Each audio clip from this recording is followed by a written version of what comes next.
Fifth standard 4th chapter വസ്ത്രത്തിൻ്റെ നാളുവഴികൾ.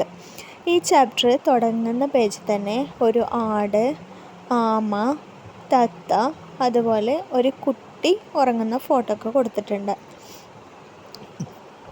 ആടിൻ്റെ രോമാവരണവും തത്തയുടെ തൂവലുകളും ആമയുടെ പുറംതോടും പ്രതികൂല കാലാവസ്ഥയിൽ ഒരു വസ്ത്രം പോലെ സംരക്ഷണമൊരുക്കുന്നു.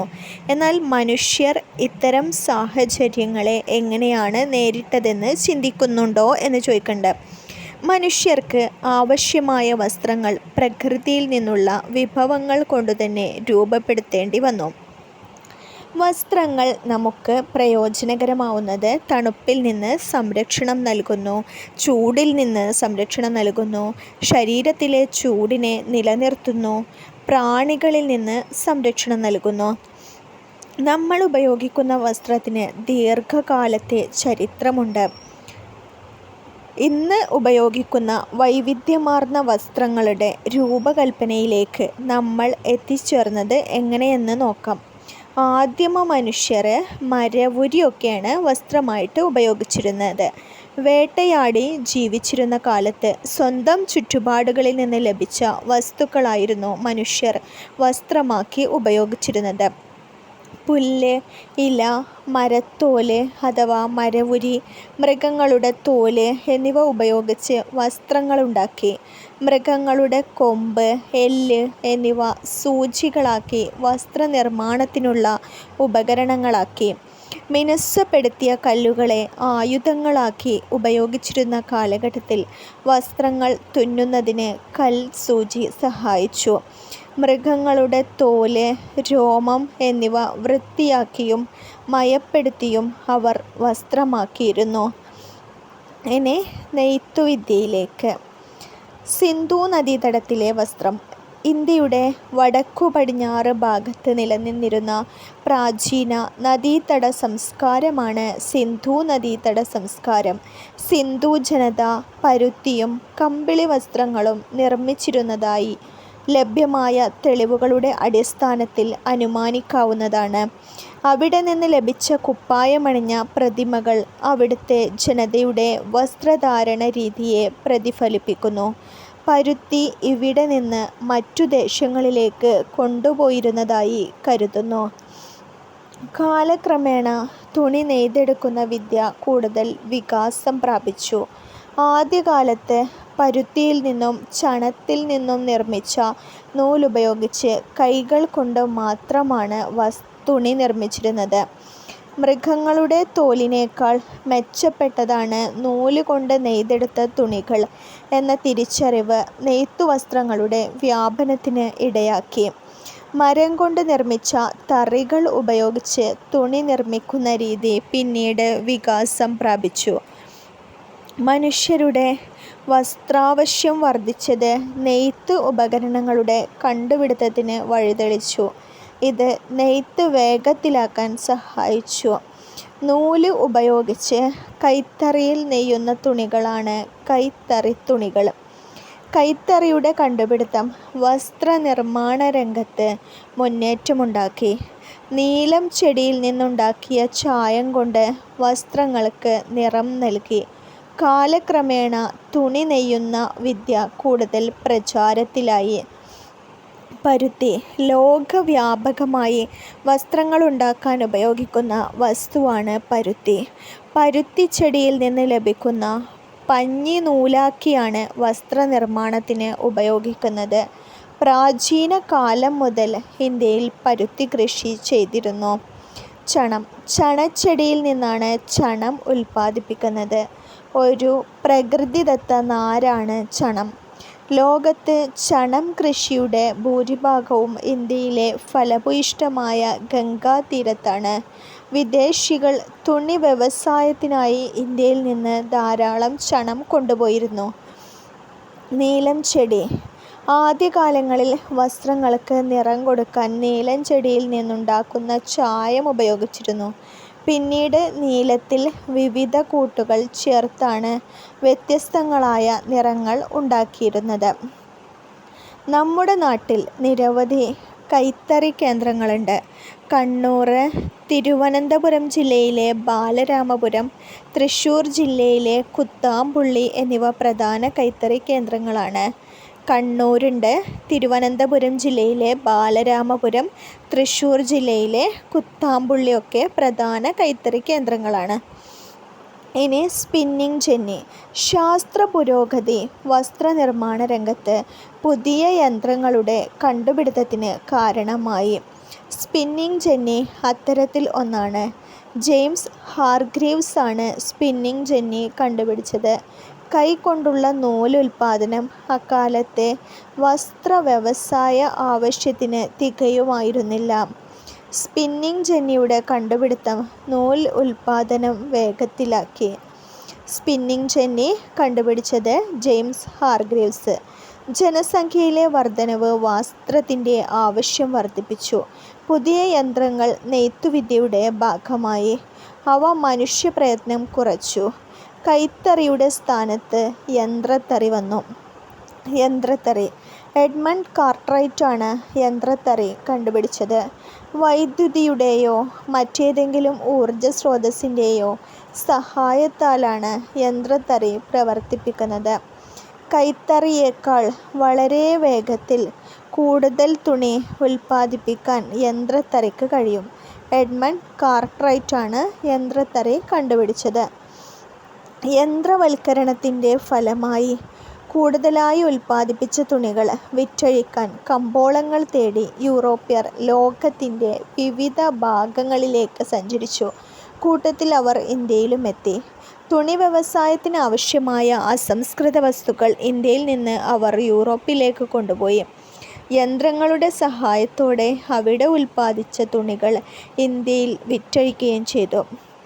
ഇനി യൂറോപ്യർ. ഭൂമിയിലെ 7 വൻകരകളിൽ ഒന്നാണ് യൂറോപ്പ്. ഈ വൻകരയിലുള്ള ജനതയെ യൂറോപ്യർ എന്നാണ് വിളിക്കുന്നത്. യൂറോപ്പിൽ നിന്നും കച്ചവടത്തിനായി ഇന്ത്യയിൽ എത്തിയവരാണ് പോർച്ചുഗീസുകാർ, ഡച്ചുകാർ, ഇംഗ്ലീഷുകാർ, ഫ്രഞ്ചുകാർ. ഇന്ത്യയെ കോളനിയാക്കി മാറ്റിയ ഇവർ ഇവിടെ നിന്നുള്ള അസംസ്കൃത വസ്തു ഇവരുടെ ദേശങ്ങളിലേക്ക് കൊണ്ടുപോയി.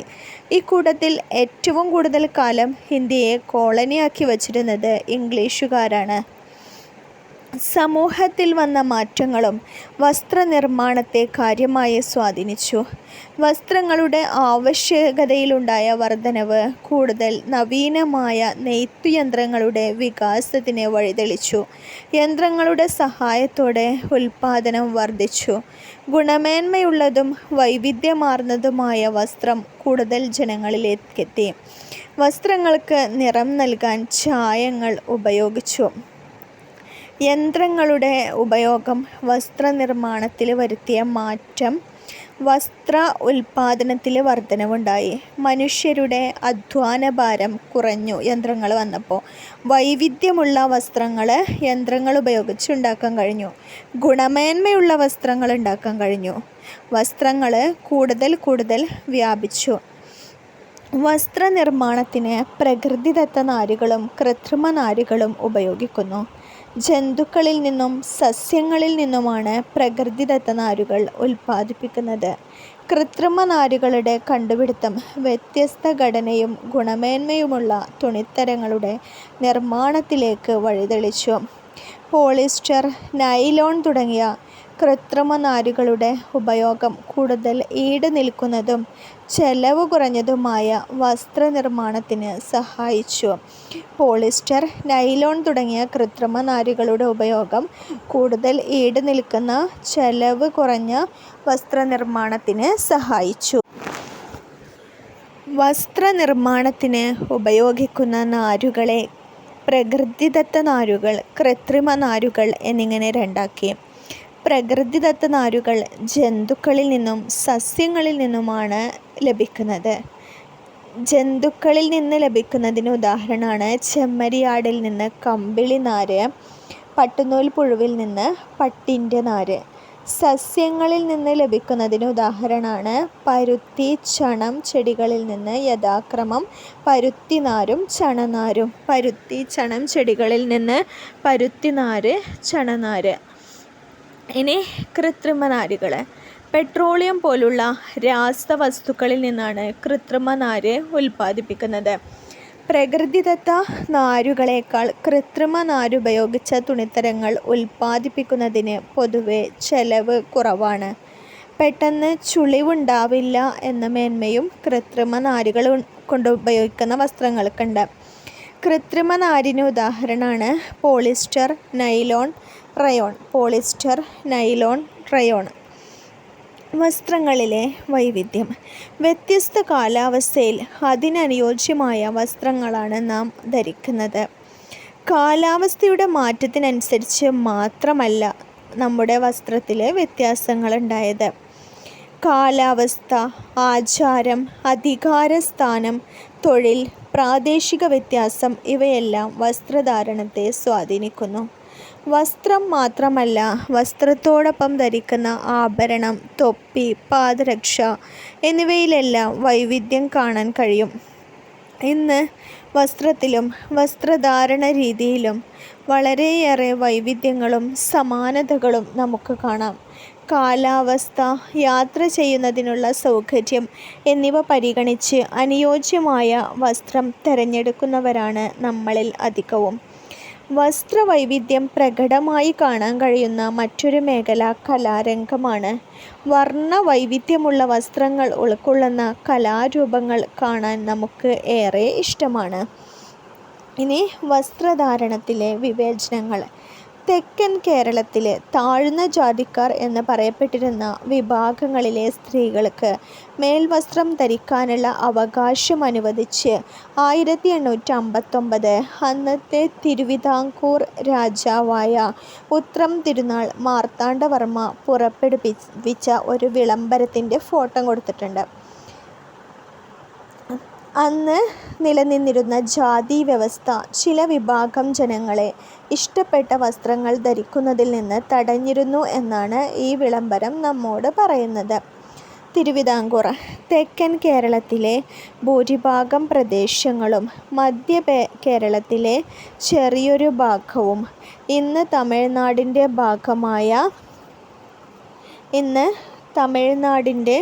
ഭാഗമായ കന്യാകുമാരി ജില്ലയും ഉൾപ്പെട്ട നാട്ടുരാജ്യമായിരുന്നു തിരുവിതാംകൂർ.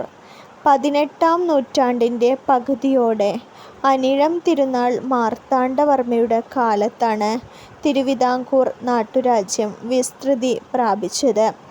1956 കേരള സംസ്ഥാന രൂപീകരണത്തോടെ ഈ നാട്ടുരാജ്യം കേരള സംസ്ഥാനത്തിൻ്റെ ഭാഗമായി. മേൽമുണ്ട് സമരം. 19-ാം നൂറ്റാണ്ടിൻ്റെ തുടക്കത്തിൽ തെക്കൻ തിരുവിതാംകൂറിൽ സ്ത്രീകൾ മാറുമറക്കുന്നതിനു വേണ്ടി നടത്തിയ സമരമാണ് മേൽമുണ്ട് സമരം. അക്കാലത്ത് ഉയർന്ന ജാതിയിൽപ്പെട്ടവരെന്ന് പറയപ്പെട്ട സ്ത്രീകൾക്ക് മാത്രമേ മേൽവസ്ത്രം ധരിക്കാനുള്ള അവകാശമുണ്ടായിരുന്നുള്ളൂ. താഴ്ന്ന ജാതിക്കാരായി കരുതപ്പെട്ടിരുന്ന വിഭാഗങ്ങളിലെ സ്ത്രീകൾക്ക് മേൽജാതിക്കാരുടെ മുന്നിൽ മാറുമറക്കാനുള്ള അവകാശമുണ്ടായിരുന്നില്ല. ഇതിനെതിരെ 19-ാം നൂറ്റാണ്ടിൻ്റെ ആദ്യഘട്ടത്തിൽ ഈ അവകാശം നേടിയെടുക്കുന്നതിന് നടത്തിയ സമരമാണ് മേൽമുണ്ട് സമരം. വസ്ത്രം ഒരു സമരായുധം. പലതരം ചൂഷണങ്ങൾക്കെതിരെ ഒരു സമരായുധമായി വസ്ത്രത്തെ കഴിഞ്ഞ കാലങ്ങളിൽ ഉപയോഗിച്ചു. ഇതിൽ ഏറ്റവും പ്രധാനപ്പെട്ട ഒന്നായിരുന്നു ഇന്ത്യൻ സ്വാതന്ത്ര്യ സമരത്തിൽ മഹാത്മാഗാന്ധിയുടെ നേതൃത്വത്തിൽ നടന്ന പോരാട്ടങ്ങൾ. ഖാദിയും ചർക്കയും നൂൽനൂൽപ്പും വിദേശ വസ്ത്ര ബഹിഷ്കരണവും ഗാന്ധിജി സ്വാതന്ത്ര്യ സമരത്തിൻ്റെ ഭാഗമാക്കി. ചർക്കയിൽ നൂൽ നൂറ്റുണ്ടാക്കുന്ന ഖാദി വസ്ത്രങ്ങളെയാണ് ഗാന്ധിജി പ്രോത്സാഹിപ്പിച്ചത്. ഖാദി വസ്ത്രങ്ങൾ ധരിക്കാൻ അദ്ദേഹം ജനങ്ങളോട് ആഹ്വാനം ചെയ്തു. ഇത്തരത്തിൽ സ്വദേശി വസ്ത്രങ്ങൾ നിർമ്മിച്ച് ഉപയോഗിച്ച് വിദേശ വസ്ത്രങ്ങൾ ബഹിഷ്കരിക്കാൻ ഗാന്ധിജി ആവശ്യപ്പെട്ടു. വസ്ത്രത്തെയും വസ്ത്രധാരണത്തെയും സമരായുധമാക്കി അദ്ദേഹം സ്വാതന്ത്ര്യ സമരം ഒരു ബഹുജന പ്രക്ഷോഭമാക്കി മാറ്റി. ഇന്ത്യൻ സ്വാതന്ത്ര്യ സമരത്തിൽ സ്വദേശി പ്രസ്ഥാനത്തിൻ്റെ പ്രതീകമായി ചർക്ക മാറി. ഖാദി വസ്ത്രം ധരിക്കലും ഖാദി തൊപ്പി അണിയലും ദേശാഭിമാനത്തിൻ്റെ അടയാളമായി. സ്വദേശി പ്രസ്ഥാനം ഇന്ത്യൻ സ്വാതന്ത്ര്യ സമരത്തിൻ്റെ ഭാഗമായി 1905 ഓഗസ്റ്റ് 7 1905 ഓഗസ്റ്റ് 7 സ്വദേശി പ്രസ്ഥാനം ആരംഭിച്ചു. ബ്രിട്ടീഷ് വസ്തുക്കൾ ഉപേക്ഷിക്കുകയും ഇന്ത്യൻ നിർമ്മിത വസ്തുക്കളുടെ ഉൽപ്പാദനവും ഉപയോഗവും പ്രോത്സാഹിപ്പിക്കുകയും ചെയ്യുക എന്നതായിരുന്നു ഇതിൻ്റെ ലക്ഷ്യം. സ്വദേശി പ്രസ്ഥാനം ആരംഭിച്ച ഓഗസ്റ്റ് 7 ദേശീയ കൈത്തറി ദിനമായി 2015 മുതൽ ഇന്ത്യയിൽ ആചരിച്ചു വരുന്നു. ഓഗസ്റ്റ് 7 ദേശീയ കൈത്തറി ദിനമായി 2015 മുതൽ ഇന്ത്യയിൽ ആചരിച്ചു വരുന്നു. ഖാദി പ്രസ്ഥാനം 1918 ഗാന്ധിജിയുടെ നേതൃത്വത്തിൽ ഇന്ത്യയിൽ ആരംഭിച്ച പ്രസ്ഥാനമാണ് ഖാദി പ്രസ്ഥാനം. ഖാദി പ്രസ്ഥാനം 1918. ഇന്ത്യൻ സ്വാതന്ത്ര്യ സമര ചരിത്രത്തിൽ ഖാദിക്ക് സവിശേഷമായ സ്ഥാനമുണ്ട്. ഖാദി പ്രസ്ഥാനം ശക്തമായതോടെ ഇന്ത്യൻ ഗ്രാമങ്ങളിൽ നിന്ന് ചർക്കയുടെ ശബ്ദം ഉയർന്നു. ഖാദി വസ്ത്രത്തിൻ്റെ പ്രചാരം ഇന്ത്യയിലെമ്പാടും വ്യാപകമായി. വസ്ത്രധാരണ രംഗത്തെ പുത്തൻ പ്രവണതകൾ എന്ന് പറഞ്ഞു കൊടുത്തിട്ടുണ്ട്. വസ്ത്രനിർമ്മാണ രീതിയിൽ മാത്രമല്ല, രൂപകൽപ്പനയിലും ശൈലിയിലും ഉപയോഗത്തിലും ദിനംപ്രതി മാറ്റങ്ങൾ വന്നുകൊണ്ടിരിക്കുന്നു. വ്യക്തിപരമായ മുൻഗണനകളും താൽപ്പര്യങ്ങളും സൗകര്യങ്ങളും ഇന്നത്തെ വസ്ത്രധാരണത്തെ ശക്തമായി സ്വാധീനിക്കുന്നുണ്ട്. സൗന്ദര്യ സങ്കല്പത്തിലെ മാറ്റത്തിനനുസരിച്ച് പുത്തൻ വേഷവിധാനത്തിലും കൗതുകകരമായ വളർച്ചയുണ്ടായി. പരസ്യം, സിനിമ, സമൂഹമാധ്യമം തുടങ്ങിയവ വസ്ത്രങ്ങളുടെ തിരഞ്ഞെടുപ്പിനെ കാര്യമായി സ്വാധീനിക്കുന്നുണ്ട്. ഇന്ന് ഫാഷൻ ഡിസൈനിങ്, എംബ്രോയിഡറി തുടങ്ങിയ മേഖലകൾ ധാരാളം തൊഴിലവസരങ്ങൾ തുറന്നു തരുന്നു. ഫാഷൻ ഡിസൈനിങ് ഇന്ന് വലിയ തൊഴിൽ സാധ്യതയുള്ള ഒരു പഠന മേഖലയായി വളർന്നിരിക്കുന്നു. വസ്ത്രനിർമ്മാണ രംഗത്തെ തൊഴിൽ മേഖലകളാണ് വസ്ത്രാലങ്കാരം, തുന്നൽ, എംബ്രോയിഡറി, ഡിസൈനിങ്, ചായം മുക്കൽ, നൂൽപ്പ്, നെയ്ത്ത് എന്നിവയെല്ലാം. വസ്ത്രധാരണത്തിലെ നാൾവഴികൾ നിരീക്ഷിച്ചാൽ ആദ്യകാലത്ത് ശരീര സംരക്ഷണത്തിനാണ് പ്രാധാന്യം നൽകിയിരുന്നത്. തുടർന്ന് ഭൂപ്രകൃതിയും കാലാവസ്ഥയും വസ്ത്രനിർമ്മാണത്തിലും വസ്ത്രധാരണ രീതിയിലും സ്വാധീനം ചെലുത്തി. മാറിവരുന്ന സൗന്ദര്യ സങ്കല്പങ്ങളും സാംസ്കാരിക വൈവിധ്യങ്ങളും വർത്തമാനകാലത്തെ വസ്ത്രധാരണ രീതിയെ സ്വാധീനിക്കുന്നു. വസ്ത്രം, അതിൻ്റെ ഉപയോഗങ്ങൾ, ആദ്യം മനുഷ്യർ ഉപയോഗിച്ചിരുന്ന വസ്ത്രങ്ങൾ, വസ്ത്രധാരണ രംഗത്തെ പുത്തൻ പ്രവണതകൾ, വസ്ത്രത്തെ ഒരു സമരായുധമാക്കി ഉപയോഗിച്ചിരുന്നത്, വസ്ത്രധാരണത്തിലെ വിവേചനങ്ങൾ, വസ്ത്രങ്ങളിലെ വൈവിധ്യങ്ങൾ, പിന്നെ അതുപോലെ വസ്ത്രനിർമ്മാണത്തിന് ഉപയോഗിക്കുന്ന നാരുകൾ, ഇങ്ങനെ ഒരുപാട് കാര്യങ്ങൾ നമ്മൾ ഈ ഒരു ചാപ്റ്ററിൽ ഡിസ്കസ് ചെയ്തു. കൂടുതൽ SCRT വീഡിയോകൾക്ക് ഈ ചാനൽ സബ്സ്ക്രൈബ് ചെയ്ത് ലൈക്ക് ചെയ്യുക. Thank you.